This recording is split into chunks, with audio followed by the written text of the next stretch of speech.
The Senate Finance Committee hearing this week turned into a heated debate when Health and Human Services Secretary Robert F. Kennedy Jr.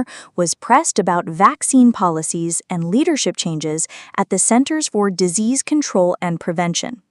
The discussion, originally scheduled to highlight President Donald Trump's health care agenda known as Make America Healthy Again, quickly shifted focus to Kennedy's handling of the CDC.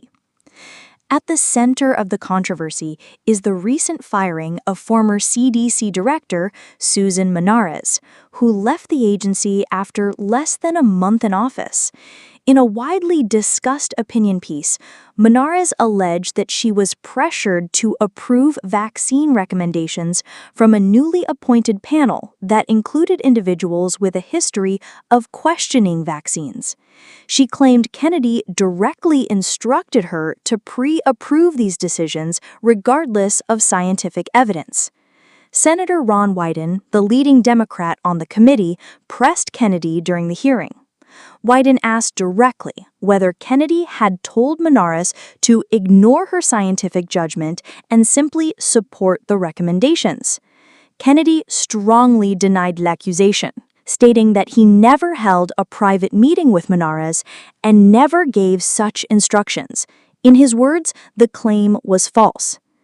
Kennedy defended his decision to dismiss Monarez and overhaul the CDC's advisory structure, arguing that the agency needed fresh leadership and a return to what he described as the gold standard of healthcare. He emphasized that the United States, despite having only about 4% of the world's population, accounted for nearly 20% of global COVID deaths.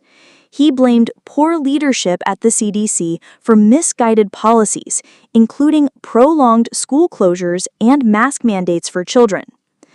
Kennedy told lawmakers that the country requires bold, competent, and innovative leadership to move forward.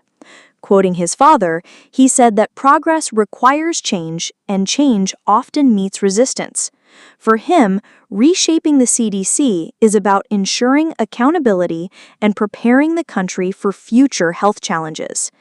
This clash has once again highlighted the deep political and public health divisions over vaccine policy, government trust, and pandemic management in the United States.